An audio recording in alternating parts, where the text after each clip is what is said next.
Well, hello everyone. I'm back. I'm back from the Expo COVID. It's real, you guys. It is real.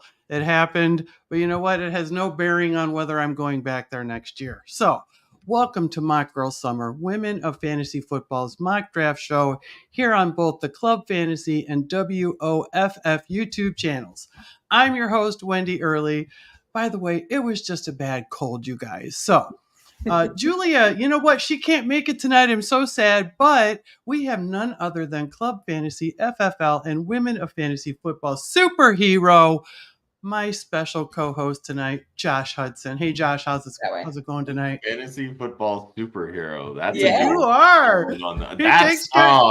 He takes care of everything. Thank you for being here tonight. Thank you for helping me last week when I couldn't be here for the show. And thank you for filling in for Julia tonight. Well, hey, thanks for letting me chop it up with Lindsay Rhodes and then now with Amber. Oh, I know. I'm just so thankful I could be back to hang out with Amber. We did get to meet. So, but hey, listen, in tonight's episode, we're going to be covering a single QB redraft. It's a single QB, half PPR, none of that third round reversal stuff. But our special guest tonight is Amber Alert of Fantasy Football Advice Network. Welcome, Amber. How are you doing tonight? Oh man, I'm honored to be here. I appreciate you guys asking me to come. I've been a fan for a while now of you guys, and so I'm stoked to actually be here and actually to have met you in person, even though it was very brief. I know. You were so busy, girl, but you took the time. You guys, I have to tell you this. I was so happy. I went to draft night out after the Queen's Classic draft. I was like, I got to go support my friends over there. Got to go see everybody at IBT. They're real good with us and come to see. I'm walking up there and Amber comes to me and she's like, Amber, I had to come and meet you. And I was so happy that you did that. Thank you. It made me feel so good. Oh, no, absolutely. It was a pleasure for me because I'm like, man, I feel like a small fish in a big pond. And just to hear Lindsay Rhodes was on here and I've got some great people in our current all women's league we have coming up. And some people that I wanted to meet. And I'm really just stoked to be in this environment, in this space. You guys it's so welcoming. Awesome. So the expo was killer. Awesome. So. Yeah. Well, thank you for joining us. And we can't wait to talk about anything new you have going on over at Fantasy Football Advice Network and your upcoming YouTube show that you just mentioned. So before we get started, we have to talk about Women of Fantasy Football's new partnership. How about you do that for me, Josh? I will be happy to do that. Our new partnership with Trophy Smack. So you can head over to trophysmack.com/WOFF. That's WOFF. And start shopping for all of your achievement-based wants and needs. You need a draft board for your league's offline draft, championship belt to bask in your reign as league champion. How about a decorative ring or trophy so you can show your league mates who the real champion is? Trophy Smack has it all. So head over to trophysmack.com/WOFF and get your gear today. And a friendly reminder, any commissions that we earn throughout the entire month of August will be added to the Women of Fantasy Football Scholarship Fund that we've partnered with Galvanize on. It benefits Laura Oakman's Galvanize, which is an organization that offers women the tools to succeed in sports media. So if you hit the links in Facebook, YouTube, etc., all of that will take you directly over to our unique link with Trophy Smack. Once again, trophysmack.com/WOFF. Get your shopping done today. Awesome. Thank you for that. I know this is such an exciting month for WOFF, so I know everything's going really great. We're definitely going to be talking about that later too. I'd like to quickly run through the drafters and thank everyone before we start. We've got all our friends in the chat too. I see everybody. We're saying hi. We're going to get the draft started here, and then we are going to talk about some other stuff. But we want to remind everyone it's a single QB, half PPR, no third round reversal. This is made for, like home and work leagues. As we're trying to get out of that best ball super flex thing. Most, home leagues and office leagues don't play that. They don't play that game. So, we want to try and get you into that. So that's what we're going to do now. So we're going to go ahead and start the draft and then we will start talking. So we are on the clock. Oh, we've got Vince starting things off. You know what, you guys, we have to say hi to everybody here because they always jump in, when we send the invitations out to join this. So thank you, everybody. We really appreciate you. Thank you, everybody. It's always nice to. Yeah, it's really great to see the same, consistent people. It was what I've noticed through with you guys. Like whenever I've jumped on your lives or like watched, I'm like, oh, okay, all right, I got to get to know everybody. Like their sleeper names, Oh, and Amber's on the clock, so we can't talk to her. Josh, what else is going on your end? We want to make our guests feel comfortable. We're good. It's half PPR first round. I think I got it. Next round might have a problem. There you go. I always find it interesting, the starts on these drafts, because you obviously there's a clear directive when it comes to PPR and a clear directive when it comes to standard. And everybody always seems to kind of differ when it comes to half PPR. Some people are like, oh, well, I'm going to draft it just like a standard. I'm going to load up on my running backs. And some people are like, it's still close enough to PPR that I'm going to favor my wide receivers. Amber, I'm curious, where do you kind of lean when it comes to, half PPR versus the other? It's tough. I do like to lean towards the standard side of things, but I'm just like, I'm such a Breece Hall fan this year that I was like, man, I know it seems a little early in the, like at the 4 spot, but my other love is Amon-Ra St. Brown. So I was like, it's one of the two, but I definitely lean towards the standard side of things when it comes to half PPR. I know it's really not that big of a difference, honestly. So I don't know. I'm just a big Hall fan this year. I'm big on him. I think that the targets are going to be just over the top. And considering that Rodgers had his injury, I'm like, this is where we stand at this point. Like, I think that he's going to have to run the ball a lot more than people are just anticipating. You know what I mean? You scared of the Braylon Allen hype train that seems to be going on here in preseason? I mean, at the end of the day, like, it's great to have him as a handcuff, but he's still a rookie. Like we have to remember that the rookie hype train is the rookie hype train. This is true. He's a beast, though. He is a beast. I'm not gonna lie. He's a big boy. Yeah. Seeing him truck those people in preseason games. Whew. It is exciting though, because when's the last time we saw a rookie running back that's really that big though? So that's like, I mean, for me, I just feel like we haven't had anybody that large. They're usually pretty short. Like he's a big boy. So I'm looking forward to actually watching the Jets play. Who says that out loud? Yeah, right. Howard Bender. Howard Bender is the only one that says that out loud. Yes. I just want to give a quick shout out to Hoove and a big fuck you for taking my guy in AJ Brown. So we're gonna have to go back to the drawing board here.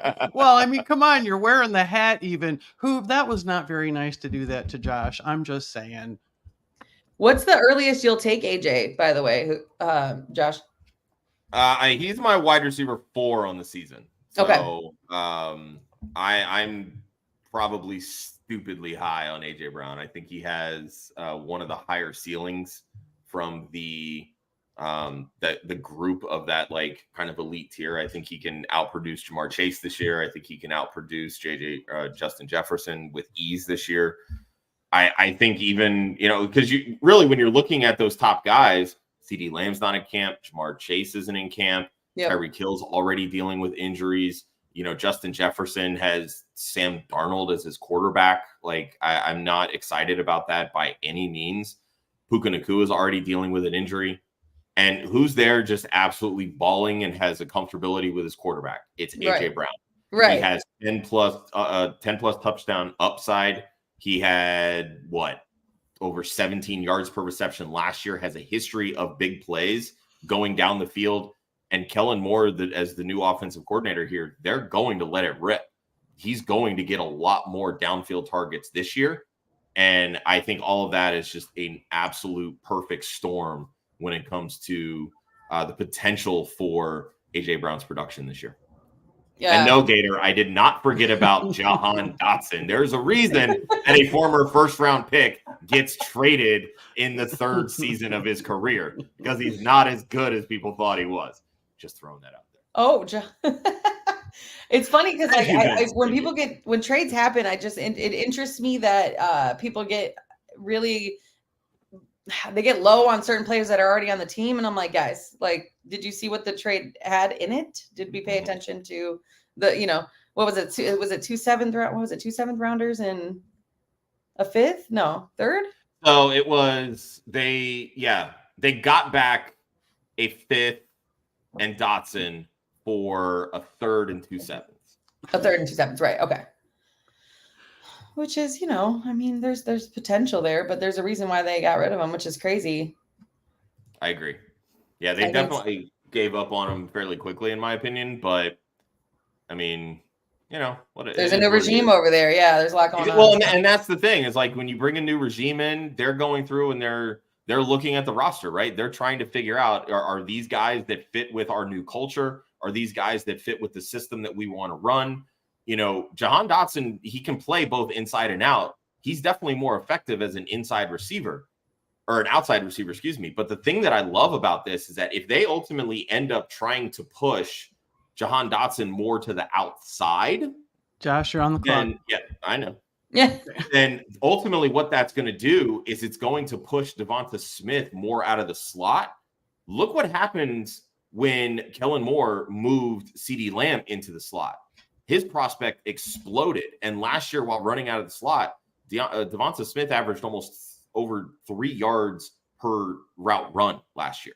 Right. So he's an absolute baller when people are playing off of him like that, which they typically do running out of the slot.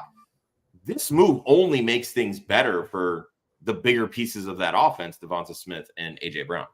Yeah, I think it was a smart move, honestly. I'm excited to see what the Eagles do this year. And it's like, it sucks as when you're you have a team of your own. I'm actually looking forward to watching my team. And now I actually have to pay attention to my team. So I'm like, as a Bears fan, I'm like, man, I want to watch the Eagles. I want to watch all these, So that was my next question, Amber. I know you're a Bears fan. So like, are you all in on Caleb and Adunze? I'm like so excited. I want it to happen so bad. I do too. And it's only because of fantasy, I think, because I've been, tormented my entire life. Not having a quarterback that can hit over 4,000. So it's really hard for me to believe in it, but I do, I believe in Ryan Poles and I watched what he did with the Chiefs. I've watched, his career and I really dug into that. And I'm like, man, he is a mathematician and he's a chemist and he's a teacher and he's like, and he's a chef. So we let him cook. Right. So yeah. I've got to believe in it. I don't have a choice. And the fact that he did bring Keenan over and everybody's like, oh, he's a 1-year rental. It's still Keenan Allen at the end of the day. Yeah. So he's going to be a support system for them. I still think that he's going to have more carries, over some other guys, but we obviously don't want to talk about too many people that aren't drafted yet. But ultimately, I mean, I have to be all in. I have to have some hope somewhere. I mean, it's crazy. I'm tired of losing and being made fun of by the Packers. You're on the clock, by the way, Amber. Oh, yep. Oh, I am on the clock. Thank you. I was not paying attention. Oh man, Hoove's going to the Bears-Packers game in January.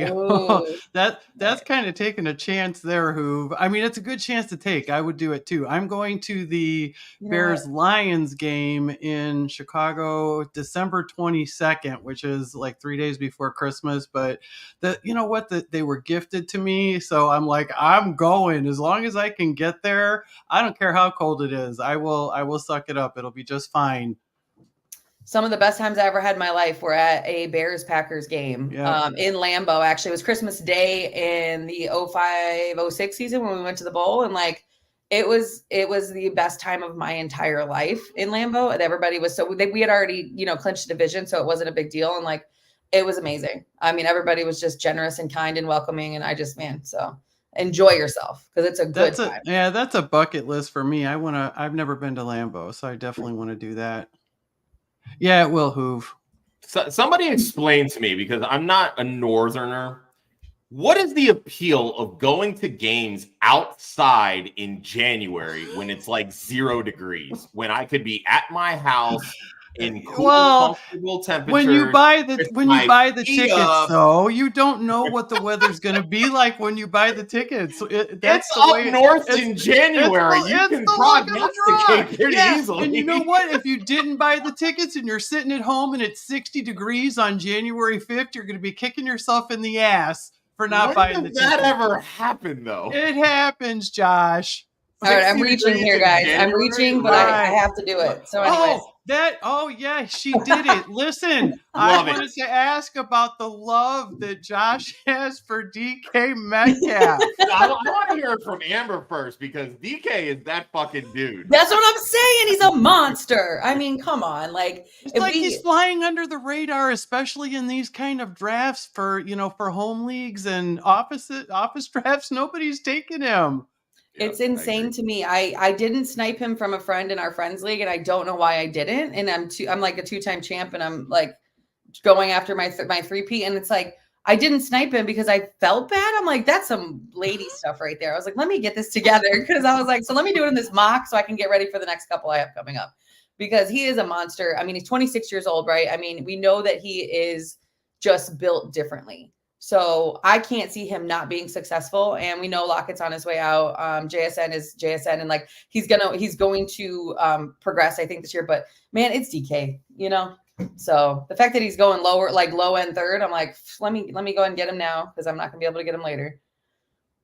No, I love it. I've been on this DK hype train for basically since Ryan Grubb came over. He's going to spread things out. I know there's a lot of ifs, ands, or buts because you're dealing with, you know, a college coordinator coming to the NFL. Obviously, Geno Smith isn't all that great, but everything that Ryan Grubb likes to do should fit really well with what Geno brings to the table, as well as what Sam Howell can do pretty well. And, you know, that's something that should be factored into the situation, because again, Geno's not a spring chicken by any means. He's dealt with injuries last year. I believe he was dealing with an injury early in camp here. So there's a lot to take into account here, but 3 of the last 4 seasons, he's been over 1,000 yards. 3 of his 5 seasons, he's been at or above 15.5 yards per reception. Career high in targets a couple years ago with 140. This is a system that's going to pepper their X receiver. Just look at what Ryan Grubb did when he had Rome Odunze there in Washington. Yeah. He went after him, and he did the damn thing. He's going to get a lot of deep shots, which, again, he's such a big wide receiver. He can go up and snatch that ball out of these defenders' hands. He's bigger than every defender on the edge, right? So, I mean, why? Well, like, he's a fixture in the red zone. So, I'm all in. And for wide receiver 20-something prices, like, it's a steal in my opinion. I agree. And I thought I was going to go too early the other day in my friend's league, and I was like, and I didn't. And I'm like, that was dumb. So that's what mocking is for, everyone. Everyone mock. I was going to say, I was going to get him here at the 310 if you didn't take him. So kudos. You know, and it seems everything changes, no matter, especially in things like this. It's like you think you have an idea of what you're going to draft, and as soon as it starts, it just can go off the rails sometimes. So I guess you got to kind of have a plan and make sure that you know what your scoring is and things like that. But like what I'm noticing here, and I wanted to ask you, Amber, when do you typically take, in a single quarterback league, when do you typically take your first quarterback? Because I see there's two off the board here. Actually. I was going to ask you the same thing. So for me, it's funny because I'm like, man, I don't want to go too early. I think when you do too many super flex leagues, you get caught in that, oh my gosh, I need to take one now situation. But I've seen like a top 10, like what you could potentially believe a top 10 quarterback to be, go in the 11th round, right? Depending on who you're drafting with, especially if it's like the friends league situation or whatever. So for me, I think, again, well, now that I just got sniped by auto draft, potentially I might go 4th. If not, I'm going to wait. I'm going to wait. And I think that there's plenty of potential down the draft line, and you can build up those skilled receivers, you know what I mean? And really, you don't really have to grab somebody till the 7th, 8th round. And again, you have to just obviously pay attention to the draft and see where you're at. So let's see. That's kind of how it went for me. So yeah. Well, in the Queen's Classic, Josh, I waited. I was drafting in the 3rd spot, and I waited on quarterback, and I got Brock Purdy in the 11th. See, I thought that was fantastic. I was ready to just do a cartwheel. It would have been terrible. I probably would have been in the hospital if I did that. Okay. So I didn't do a cartwheel, but I was really, really excited about that. So, it can happen, especially in the single quarterback leagues. But you see, like, we've got Josh Allen in the 2nd round. He must have just really wanted Josh Allen, and he went and got his guy. Yeah, and I don't think there's anything wrong with that. I mean, for me personally, when it comes to quarterbacks, I have sort of like an area where I'm like, all right, if this person gets here, that's when it's a stupid good value that I cannot pass up, right? Like, I've done mock drafts where, kind of similar to this, you've got quarterbacks that are starting to go in like the 2nd, 3rd round, maybe the 4th. Maybe there's a big quarterback run. We had our Club Fantasy Writers League where we don't actually have to start a quarterback. Like the way that it's set up is literally every single position is a flex. So at that point, you can play all wide receivers, all running backs, some combination. You don't have to start a quarterback, but there is a super flex spot, so to speak, where you can start a quarterback, but you're still only getting a chance to start one. So at that point, it's like, all right, where's the value coming quarterbacks? I think like 6 of them went off the board in the 3rd round. My mentality is, well, if it's all flexes, you're not really looking for positional advantage. You're just looking for points, right? Right. Who's going to get you the most points out of that super flex spot? It's a quarterback. So take them when you have the opportunity to get them. And I'll blame Kelly for starting that run and me for, like, hey, I got to get my guy Jalen Hurts here. But like I've done some mock drafts here that are one quarterback where there literally isn't a single quarterback that goes until the 6th round. And I'm like, okay, that's kind of like where I'm at. Like if one of those like top 3 or 4 guys makes it to the 6th round, I'm like, all right, at that point, that's the value because I've already got 5 players that I can build my entire roster around where I'm feeling comfortable that if I'm adding an elite quarterback that can get 20 plus fantasy points, if you play in a 4-point passing touchdown league, give me that all day, every day.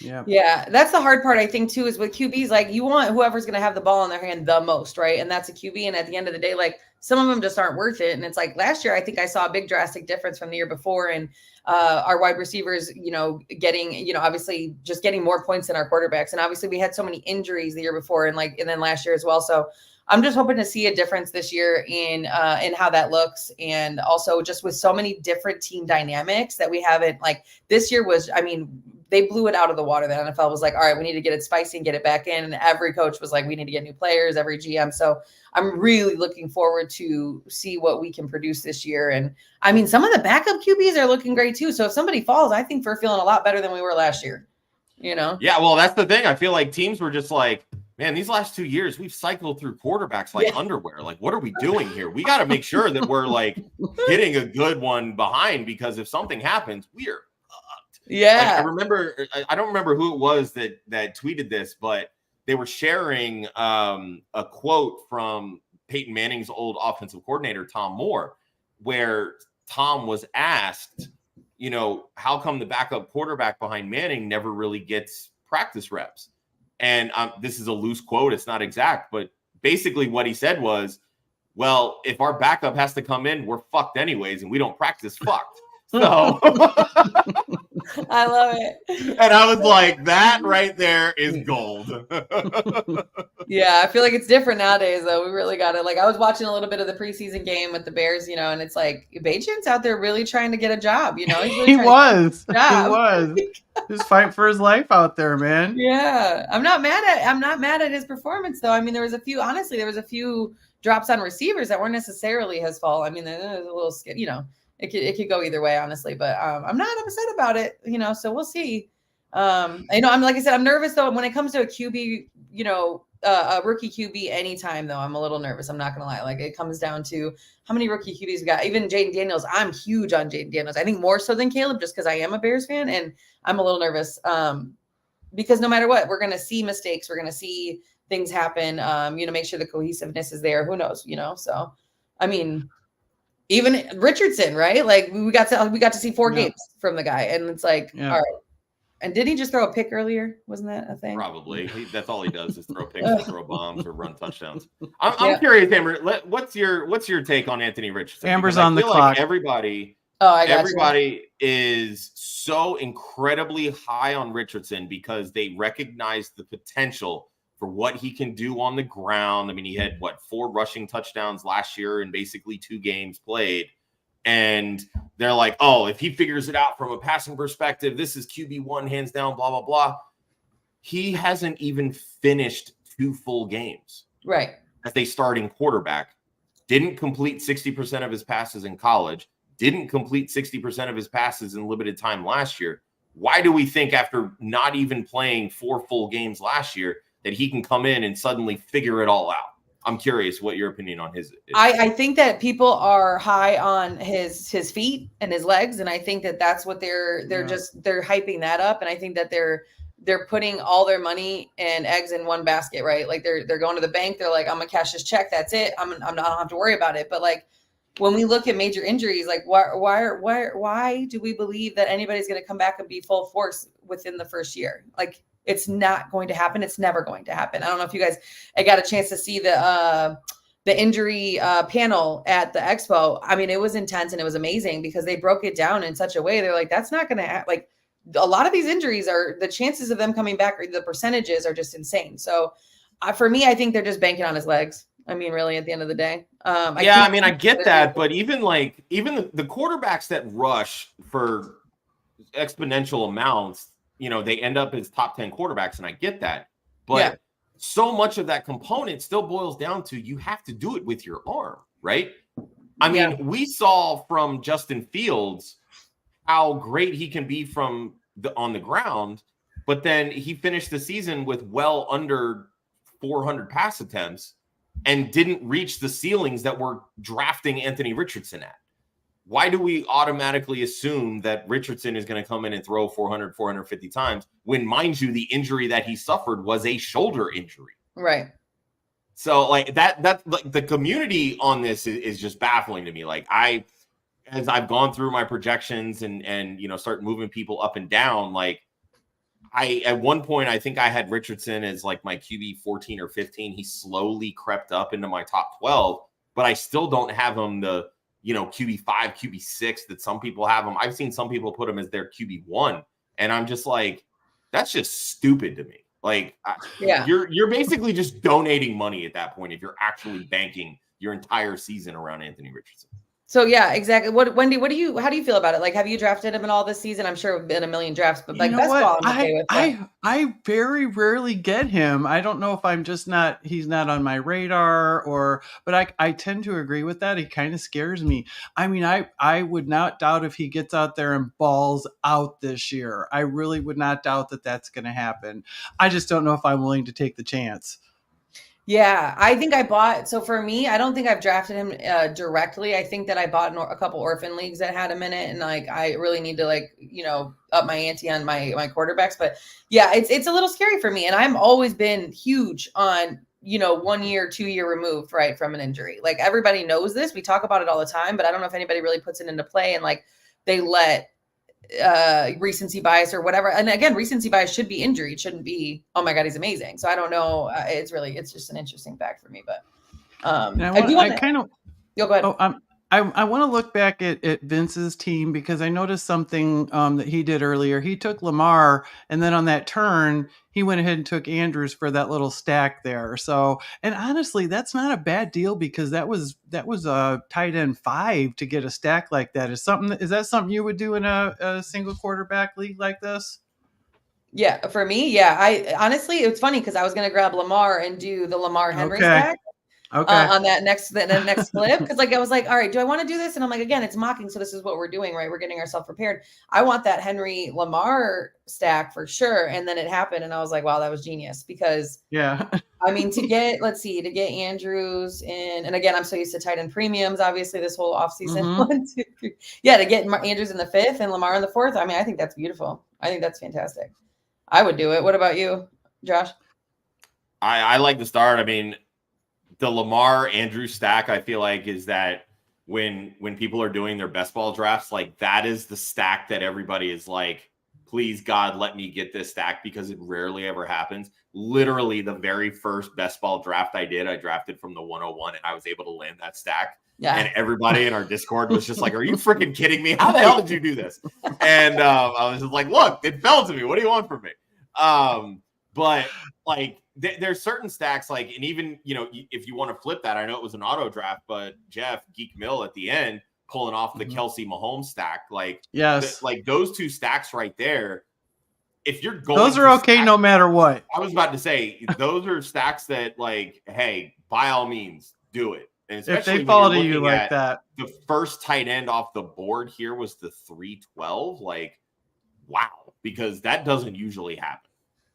Yeah, it's been an interesting mock, and it's like I feel like I don't know if it's like preseason coming to a close and like where we're heading with news and everything, but I really like the way this flowed. And again, I went Henry with the intentions of Jackson eventually. And again, I don't want to talk about people before they're drafted, even though it's just a mock, but still, like, it's a situation where I'm like, all right, I think I can pull that off. And then I went to go Laporta and I got sniped. So I'm like, all right, Pittman's a second, I got another wide receiver 1/2 on a, and I'm good. I'm good to go there. So let me ask you this then. If you're down on, maybe not down on Richardson, how do you feel about Pittman if, maybe Richardson isn't going to throw the ball as much as people think? Like, how do you think that's going to affect his volume, downfield shots, touchdowns, whole nine? Amber's on the clock. I don't think, I am. Oh, yeah, nice. Sorry. I don't think that, no, you're good. You. I don't think that he's quarterback proof per se, but I do think that he can make it happen, especially with somebody as malleable. I think that Richardson can be motivated by Pittman because Pittman is really good. All right, let me think. Hold on. Sorry. That's the thing. I do like Pittman too. I think the touchdowns are a little capped. The volume, I think, will still be there. He's going to have a high target share, especially when you're factoring in the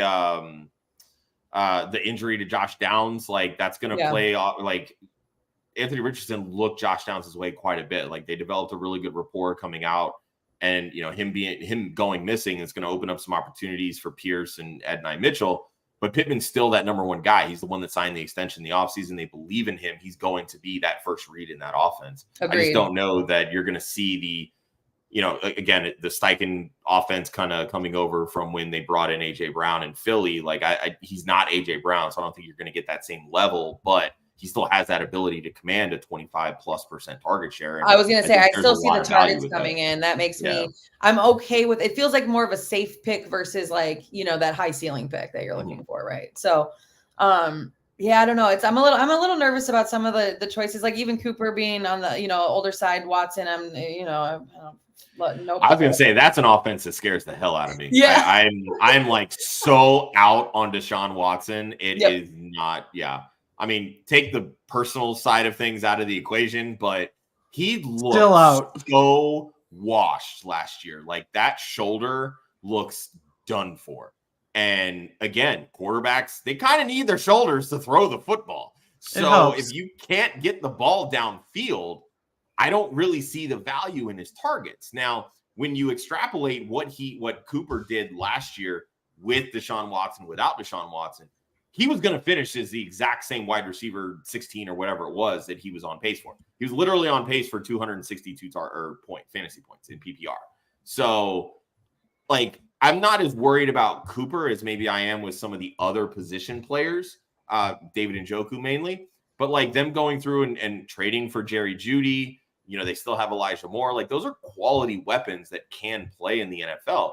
It looks like they want to run more 11 personnel and spread it wide open and throw the football. I'm just not 100% convinced that Deshaun Watson can do it right now. I agree. How do you feel, Wendi? Because I really like I'm just like, besides, again, off the field stuff off the table, right? And it's like, I mean, that affects you no matter what, but I just can't see it. I can't. I do feel better about Cooper than I do Njoku, though. That's all, I guess. Fair. I don't know. I think that Kelly would disagree with everybody and say that David Njoku smells good. He smells good, so she's all in on David Njoku. Has she smelled him before? She has, and she said he smells delightful. So we had the opportunity to send a contingent to the Super Bowl last year for via Women of Fantasy Football, and Kelly's kind of been that go-to person for us. And she had a little run-in with David Njoku where he was looking for a direction of some kind and stopped to ask her a question, and she was recording something, and he was on the phone and he was talking to whomever it was. And he was just like, yeah, I'm here with Kelly with Women of Fantasy Football, just trying to figure out like where we're going. And it was gold. Oh, and she took him. She escorted him to wherever he was trying to go to because she knew where he was headed, and she took care of David Njoku. It was awesome. I would be all over that. I grew up in hospitality, so I would have been all over that. Excuse me, sir, what do you need? I have you. Okay, wonderful. You smell great, by the way. I swear. Okay, real quick, I do want to ask you guys, because this has been my brain's all jumbled. Let's talk Denver. So, like, between like Javonte, we've got Cortland, but we have Bo Nix now. How are we feeling about I don't know, Cortland Sutton, really. I guess I was gonna say, apparently, I feel really good about him because I took both of them. So. We have to talk about that. The whole Bo Nix thing. I mean, Oh, sorry, Amber. No, you're fine. I just realized. I mean, does that just like all of a sudden catapult the whole offense over there, or what? I mean, Bo Nix, when he was coming out, so many people were like, this guy is absolutely tailor-made for everything that Sean Payton wants to do on offense. And there were some people that were just like, yeah, but Bo Nix sucks. I'm doing something silly right now. Don't make fun of me. Okay. Oh, no, you're good. And I never really got that feeling. Like, I felt like he was a good quarterback. I didn't think he was anything special. But Sean Payton has never really sought out special. He seeks out, can you run my system? Mm-hmm. If you can run my system, we're going to put you in a position to succeed. Like, let's not forget that, yes, Drew Brees was a good college quarterback, but he wasn't a first-round pick quarterback. He was a second-round pick at quarterback. And that right there kind of goes to show you that the league wasn't very high on him either. He wasn't world-beating when he was drafted and played in San Diego with the Chargers. That's why they let him go to free agency after they spent a high draft pick to get Phillip Rivers. Well, then he goes into New Orleans. Now he's working with somebody like Sean Payton, who has an affinity for quarterbacks, has an offensive system, and said, you know what? This is the guy that I know can run my system. And then look what Drew Brees became, right? I'm not going to sit here and pretend that Bo Nix is the second coming of Drew Brees. I'm not that naive, and hopefully I'm not that stupid. But that doesn't mean that he can't come in and be successful in the NFL running the system that Sean Payton wants. Denver backed themselves into a salary cap hell with the Russell Wilson situation. This is like a 2 to 3 year plan. Payton is working on trying to find guys that fit what he wants to do. Bo Nix is just the start of that, right? Cortland Sutton has proven to be a solid wide receiver. I don't think he's anything crazy special. I don't think he's a top 10 wide receiver in the NFL. But the things that he's able to do well, get down the field, catch touchdowns, that's what's going to fit well in this offense. We saw it a long time ago with Marquez Colston. We've seen the deep threat type guys with Lance Moore, Robert Meacham that the Saints brought in over the years with Sean Payton. These are all characteristics that Sean Payton looks for in his offense. Now they've got Troy Franklin, who's able to get down the field as well. He's got a little bit of developing to do, but the pieces are slowly starting to get there. All Bo Nix has to do is just distribute the football. That's it. When I was watching I literally did we just become best friends? And Wendi, I understand why you love him so much, Josh, because you literally depicted everything that I said earlier in the season. And it's like, he's not the second coming. No, but he's literally like, I watched his tape before the draft and I'm like, this kid's not bad. And he's also really 70 for a coming into as a rookie quarterback, right? Like he's not bad. And again, that's Sean Payton. He likes humble.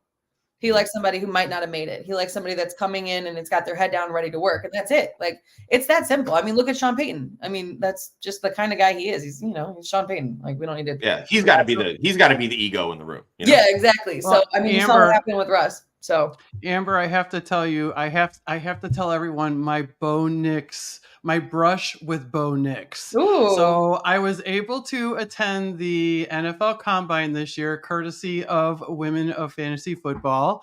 I had the time of my life. It was so much fun. So I'm standing there and Bo Nix was being interviewed but I think it was ESPN. And when they got done, people were standing around and so I was waiting my turn and, he was so nice. He took his time with everyone, just a really nice kid. So I was going to be next. Okay. His agent comes over to me. He's like, I feel so bad. He's like, I'm so sorry, but we're running so far behind and I have to take him. I can't let him answer any more questions and I feel really bad about it. It was just so nice for him to even come up. So, I'm rooting for the guy just because he seems like he's a super nice guy. He and it was nice of his agent to come up. And of course I was just like, oh, thank you so much. I really appreciate that. They didn't have to do that. So I think that was my brush with Bo Nix. Yeah, and I think that matters. And I love that you were able to go to the combine and you said the Super Bowl as well, all these things. That's amazing. And I think that's just fantastic. Oh, it's my turn again. And I love, that's the thing. I was going to start my fantasy shtick on and off the field about how players are off the field and on the field. And I'm, it matters. It matters. Happy wife, happy life. I'm not saying they're going to be amazing on the field, but they're going to do better, I think, that kind of thing. So I guess Vince is not a fan of old man Peyton there. No, I get it. We get it, Vince. Yeah, there's definitely a bit of a curmudgeon side to Sean Payton, that's for sure. He's kind of an old man in a young man's game. So you know what the problem is for me? I think I base it all off of the movie they made with what's it? Clint Eastwood. Oh yeah. I swear I based my whole idea of Sean Payton off of that, even though I watched him, coach for years. Like, nope, that's how I see him. I typecast like crazy. So here we are. Love that. So Amber, do you have any home leagues or office leagues that you play in still? Yeah, actually, I've got a couple this year. I've got a couple with my boyfriend's side of the family, which my boyfriend stopped playing because I think he was tired of losing. And so I have all his cousins. And so we're all in one together, and we're called the Shinobi Smashers. They all love anime. I do not, but I thought I would cater to that. And then, I have got my friends league. Like I said, I'm a 2-time champion, and then working on my 3-peat this year. And one of my friend, the commissioner, let me see, who am I going to grab? We are at close to the end. And he literally named his team down with House of Phillips. So I'm ready. So I've got a couple. There's a couple other fun ones too, but they're not like necessarily friend or home. I think they're all just kind of people in the industry where it's not like super competitive. I feel like, even though that doesn't sound right. I don't know. Speaking of, let me get this guy here as a backup there. All right. So what do you think about this, Amber? Fletcher Cox wants to know, do I trade T. Higgins for Kamara? I guess you need to know a little bit more about that, Fletcher, but what are your first thoughts? Let's assume it's half PPR since that's the draft. Okay. There you go. I think, I don't think so. Honestly, I think Higgins right now is solid. He's fighting for a contract. Chase hasn't hit the field yet. I think that Higgins is going to really show up and show out this year. I think there's a lot of potential for him. I think Burrow's in good shape, in good condition. As long as he doesn't land directly on that hand, I think we'll be all right. So for me, I'm keeping Higgins. How do you feel, Josh? I'm fine making the trade for Kamara. I'm a big believer in Kamara. I am too. And it seems like he's kind of falling in the drafts a little bit. And man, if I can grab him, it's he's on the older side for running backs, which again, completely understand that logic. You're dealing with a guy that struggles running up the middle. His efficiency metrics have been way down for years. They drafted Kendre Miller to try to be that guy, and all Dennis Allen has done is shit on the guy because he can't stay healthy. And I'm just like, what? So apparently it's Taysom Hill season as a running back. Right.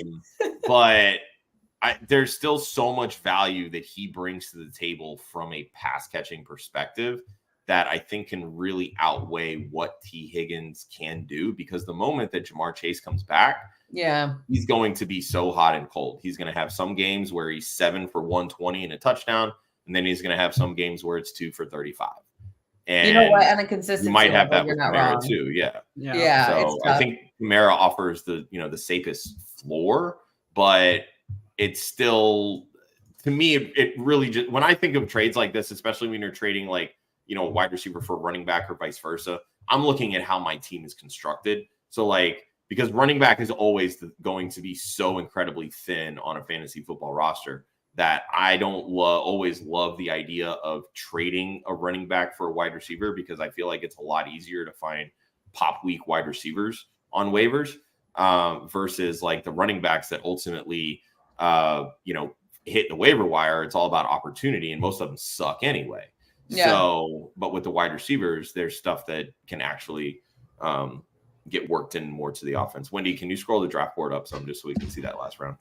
I think for me, it's the biggest issue is I've always, for some reason, I've never been a big Kamara drafter, and I don't understand why. There's not a reason. I don't have any rhyme or reason for it. It's never happened for me in the mainstay of his career. Right. And I'm like, I just out of my mind, I'm like, all right. And then I've been forced to like Higgins. I think there's been a few people trying to trade me Higgins, even though I know statistically it's not the answer. So yeah, I mean, I like your argument and your point. That makes a lot of sense. I mean, again, it's on a consistency level. If you're looking for somebody solid and consistent, then we want to go in the direction who's going to continue, somebody who's going to continue to get the ball versus somebody who's intermediate, briefly getting the ball throughout the game, right? So yeah, I agree. Yeah. So I think that Fletcher also wants to know Josh Jacobs or Kamara, but he also says he already has two. He has Breece Hall and Ramondre, so he would have to start Kamara at flex if he does the trade. So does that make sense? Yeah. How do you feel about that? For the Josh Jacobs or Kamara with that? Yeah. It's the same. Yeah. I feel like it's the same. I would take Josh Jacobs all day over this. Yeah, especially with Marshawn already having hammy issues. I do love Marshawn, and I'm not saying that he's going to come in and take the job, but like Josh Jacobs is ready to play, I think, this year. I think, honestly, I'm not going to say he purposely did bad last year, but I'm going to say that all of the contract disputes and how he felt have something to do with it. I don't care what anybody You're says. not going to say it, but you're kind of saying it. I am. I know. I mean, really, Josh Jacobs is only on a 1-year deal. Like, it's the way that contracts are structured, it's basically a 1-year deal for $14 million. So I don't know how you pay a guy $14 million and be like, you know what? We're just not going to give you the football very much. Like, that doesn't make much sense, in my opinion. I'm trying to see what dart throw I'm going for. All right, we're going to throw in a tight end there at the end. So, Amber, I have a question too on drafts like this, on your home leagues. Would you feel comfortable like just taking one quarterback and then streaming for the bye week that you're going to need that second quarterback? I feel like in 16 or 15 rounds, like if we were to go a little bit deeper, I would have already taken another QB. I'm okay with one to start. I feel like friends leagues and home leagues, office leagues, things like that, like there's going to be somebody on the waivers for you. I think for me, I definitely probably would have taken somebody else if I was actually paying attention. I think I just realized I only had one quarterback. Okay. But ultimately, like, I think that waivers and trades are a lot easier in those dynamics, especially if you know what you're doing, or if you're listening to Women of Fantasy Football, or if you're on the Fantasy Sports Advice Network, like you know that it's going to be easier for you to make trades versus other people who are like, it's my first time, or it's only my second year and I only do this for a little bit, Yeah, and speaking of, can you tell us about what you have going on over there at Fantasy Football Advice Network and what you have upcoming with your YouTube show? Yeah, please. Yeah, so we Queen's Ransom League is it's funny because I didn't know about Queen's Classic when my buddy helped me start it, or he started it, and then we worked on it together. But Queen's Ransom League is an all-female league with it's got some analysts in it, and it has some newbies who have never played, and it's got people that are tired of playing just in their husband's league. So we brought everybody together and we said, let's do this league. And so we are on our 3rd year. And this year we've got Gina Noble in there. We've got Britt Flynn. Yeah, we've got Britt Flynn. We've got stepmom Lauren. We have a little bit of everybody. So I'm very rock excited. Stars there. That's awesome. I know. I'm super stoked. So my sister-in-law's in it as well. And then this other fan, Vanessa, she jumped in and she's actually having her baby on Friday. So congratulations, Vanessa. I think she's watching, so she's coming in too. So we'll see how that goes. But yeah, we're going to try to bring more women into, fantasy sports and try to do it gently, right? It's a very simple 1 QB league, like 2 running back, 2 wide receiver, keep it super simple. And then, kind of teach along the way and see if we can, do some content. We're more on the Instagram side of the world, but hopefully we can integrate. How awesome is that? So when is that going to be on? So next Wednesday we'll be on the Fantasy Sports Advice Network on YouTube. It'll be on at 7:30 Eastern. Yes. Sorry. No. Hold on. Okay. Nice. Let me get that right. 8:30 Eastern. I'm sorry. Get it right. Get it right. We need to know. We need to know when we want to watch. We're going to watch. 8:30 Eastern, Fantasy Sports Advice Network, and that's on YouTube. So you can catch us there. You can catch us on all of the sites, including our own social media app. If you guys want to jump on there and check it out, it's for content creators, it's for analysts, and it's for fans. So it's all fantasy sports all in one place. So you guys can jump on there and thank you for that. Talk sports only all the time. You don't have to worry about anything else. So awesome. I love that. Hey, and before we look at the draft here, I do want to mention, make sure that you hit the like and subscribe. Show us all the love as we keep this show going. There's so many great shows on Club Fantasy and WOFF channels. So when you subscribe, you never miss any of them. There's so many on there. So make sure you guys, everybody works really hard, and there's a lot of good information. They do mock drafts, DFS, Best Ball, Dynasty, Club Fantasy, and WOFF have you covered for everything. So how does everybody feel about their drafts? Josh, what are you feeling? It got interesting very quickly. Yeah. I'm gonna blame who for throwing me off on the AJ Brown pick. But when I was coming back around on the 2-3, I was strongly considering Nakua there, but I was like, you know what? Let me see how this plays out when I start with 2 running backs, and then wide receivers just started flying, and I was like, ah, shit. So that's I what have happens Devonta, though. The draft right? comes to you, right? Exactly. It happens every single time. So I have Devonta Smith as the top 15 wide receiver. So I was like, you know what? I feel okay with him as my wide receiver 1, but I don't love it because I know he's going to have a lot of up and down weeks. So really from there, I just tried to like balance it out with a little bit more consistency. I love Ken Walker this year. He's my RB13. I love Zay Flowers this year. I have him as another top 24 option. Kyle Pitts, I believe he's my tight end 6. I almost went Rashee Rice there instead of Pitts, but I was like, the only other tight end that I was looking at there was Jake Ferguson, and I'm glad that I went Pitts because Amber took Ferguson in the next round ahead of me. So, and then from there, it was just like, you know what, let me get some sturdy options, some people that I feel like can really kind of help balance it out, but whether it's with a solid floor or, you know, peak value, you know, getting Right. Sutton, Williams, I think are good floor guys. Caleb, I had hoped that I could get either Daniels or Prescott there in the 9th round, but both of them went. So that's why I went Sutton. I was like, you know what, let me go Williams, and I'll see if I can grab some of those more reliable guys a little bit later to kind of back him up. So I have a safety valve or safety net, and that was Stafford in the 13th. So yeah, I mean, I don't hate it, but I certainly don't love it. But again, that's the point of mock drafts. Right. Yeah. How about you, Amber? What do you think? Yeah, for me, it was you know, I'm like, Henry came around and I was really all I liked in that area. So I was like, you know what, let me hit it. And then, you know, obviously we talked about DK already. You know, I like where he's at. I like him as a wide receiver 1 for sure. Pittman, again, questionable, but Cooper, you know, I've got faith in him regardless of what happens. I think that he's got a lot of potential this year, even with, well, I don't know if Watson's going to play all year, but I'm like, all right, that works. I got you know, my 1, 2, 3. And then Harris, you know, he's in another contract year. So I was like, you know, this is not a terrible pick. I realized that I either need a QB or a tight end coming up next, or I could have waited, right, and got Freiermuth or something like that. But I was like, let me go ahead and just get Ferguson, mock draft. Let's roll with that. So, and then I did want to hit a little bit nicer level of the QB situation. I really have a lot of faith in Jordan Love. I think that he's got a lot of targets and he's going to be able to maneuver and have that ceiling that we're looking for in a QB. So I like where I got him at. Trey Benson, you know, James Conner's guaranteed to miss 3 to 4 games, so I'm good with that. Myers, you know, I mean, Devontae's not necessarily the I know you kind. Yeah, you kind of were. You were on the fence on that. You were like, I was like, I'm gonna do something weird. Don't make fun of me. Because I like Jacoby, but again, it's Las Vegas, right? So where we stand with Las Vegas is scary. It's scary.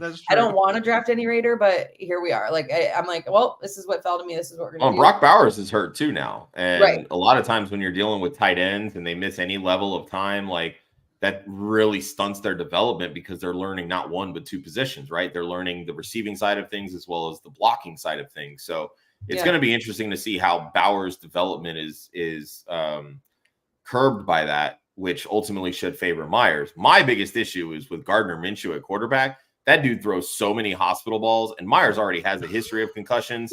It scares the living shit out of me, honestly. Yeah. That's why I said, I was like, I don't love this, but we're going there anyway. For some reason, Jameson Williams to me, I mean, in the 10th round, like it is. Yeah, exactly. And that's the thing, that's where we're at. And then I was like, all right, Daub's like, it's hard to determine where we're at with the wide receiver core. We have a couple different teams this year where we're like the core, the wide receiver core, we're like, we don't know what, who, where, when, why.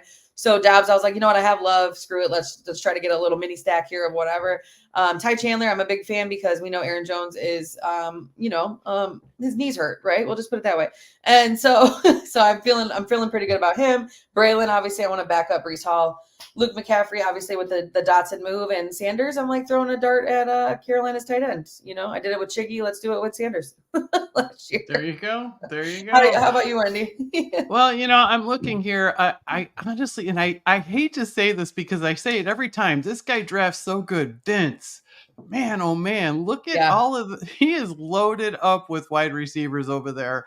And I know it's half point PPR. I mean, in a full point PPR, that'd be crazy good. But still, even in half point. So I'm gonna go with Vince there. I think he killed it. Yeah, got both Tennessee weapons there, and Ridley and Diop. Yep. And Spears. Well, he went all three of them back to back to back.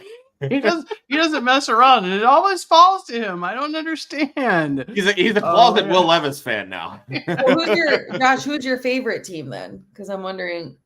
Oh, my favorite team. Let's see. I love your start with Hall, Henry.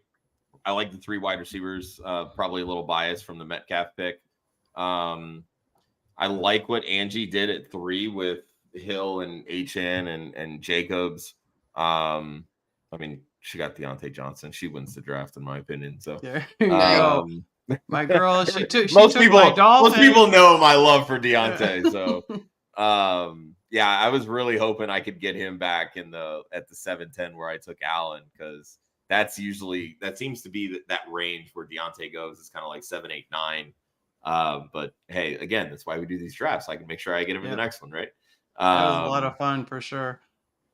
I think those would probably be the 2 that stand out the most. I do like Hoop's team. I'm not a big fan of Pacheco as my RB1, but I think everything else played out pretty well. Yeah, I agree. Yeah, I like Vince's team a lot. That's the first one I looked at. I was like, man, all right. So, all right, hey, fun. This is good. Yeah, Amber, why don't you remind everybody? We're gonna stay on here for a little bit, but I want to before we forget, can you remind everyone where they can find you and what you have going on these days? Absolutely. So Twitter, Instagram, Fantasy Football Advice Network. You can find us there, and Facebook as well, actually. But we have an app for you that you can download, join links, do all sorts of fun stuff. And then also Queen's Ransom League will be starting up next week, 8:30 p.m. Eastern on Wednesday. We're going to be doing our draft order pick in a very fun way. You don't want to miss it. And that's awesome. Through the Fantasy Football Advice Network. So it's going to be a good time.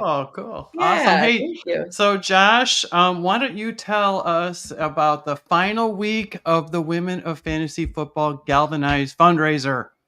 Yeah. So through 3 weeks, we've been able to raise $2,095. We just raffled off a signed Sam Laporta jersey and a signed. Oh, did you?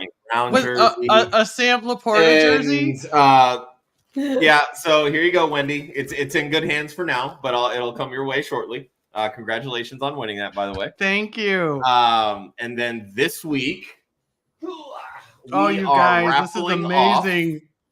A signed Jalen Hurts Eagles jersey, and the Huge. one that is going to pain me the most to send out, it is a signed Jason Kelce Kelly Green Eagles jersey. Nice. And I'm so incredibly happy to announce that we've already raised over $1,000 this week just on those 2 jerseys. So if you want a shot, and I'll tell you what, last year we raffled off a signed Jalen Hurts jersey. We had one person buy $500 worth of tickets, and they did not win. So all it takes is one. All it takes is one ticket. $5. So $5, you guys. Yep. You can head over to womenoffantasyfootball.com. You can click on any one of the season 5 graphics that are there. It'll take you right over to the page where you can purchase your raffle tickets. As I mentioned, tickets are $5. You can buy as many as you'd like, put them towards whichever jersey you'd like. You can buy 1, you can buy 50, you can buy 100, however you want to do it. All the proceeds go towards our WOF Galvanize Scholarship Fund. Galvanize is an organization that was founded by NFL on Fox Sports reporter Laura Oakman. The purpose of it is to provide women the tools to succeed in sports media that she did not have when she was first breaking into the industry. There's a lot of sisterhood and camaraderie that goes along with that. It's such a great support system, and we're so incredibly honored to be partnering with Laura and everything that she does over at Galvanize. We were able to provide 4 different scholarships for her boot camps this past summer. in June and May. They did a boot camp with the Washington Commanders as well as a boot camp with the San Francisco 49ers. They do a series of seminars and get-togethers, all kinds of different things, and it's all designed to provide the next generation of sports reporters amongst women, and absolutely love it. They've actually had a spot in Radio Row the last 2 years, which has been really cool for a lot of their the sisters within Galvanize to kind of experience what that is and how they go about, player interviews and things of that nature. So, we're well on our way to offering 4 or 5 more scholarships. So we're super excited about that. And That's so that, killer. the raffle closes on 8/28 at 6 p.m. Eastern Standard Time. They're going to announce the winners during week 4 of the WOFF podcast with Faith and Kelly, featuring special guest Susie Schuster-Eisen from What the Football podcast. How cool is that? I mean, what a great way to end the month of August for the Galvanize Scholarship Fund. And thanks to everybody. Thanks to all of you, because you know what? These things would not be happening if it weren't for all of our killer people in the chats and all of the people in our leagues, all the people in the community, you guys. So, and I do want to mention, since I did win the Sam Laporta jersey, I want Andy Behrens. I am calling him out right now because he is the alleged, he's a self-proclaimed raffle king. Okay. I'm down, Andy. I'm throwing down the challenge. I need you to buy some tickets just to show. I think I'm taking over the raffle queen, I would say. So Andy, get out there and you better buy some tickets this week. That's all I have to say. I might have to clip this and tag him in it. 100%. That's going to be fantastic. So you guys, listen, we're going to return next week with another home work league mock with some different settings. It's going to be our final show, and I'm going to be really sad about it. But our guest next Thursday, August 29th, is Susan Curran. She is Gridiron Goddess on Instagram. Make sure you follow her there. So this has been episode 11, you guys, of WOFF's Mock Girl Summer. You can find us here on the Women of Fantasy Football and Club Fantasy FFL YouTube channels every Thursday night at 10 p.m. Eastern Standard Time. Well, meaning next Thursday is our last Thursday. So next week will be the last week to help you get ready for those final 2024 fantasy football drafts. Thank you again, Josh, for helping me out tonight. And thank you, Amber, so much for joining us. Oh, thank you for having me. I really, it's just kind of an honor for me. It's like more than kind of. So thank you. Great having you. Good night. Yep. Good night, everyone. And the video, where is it? There.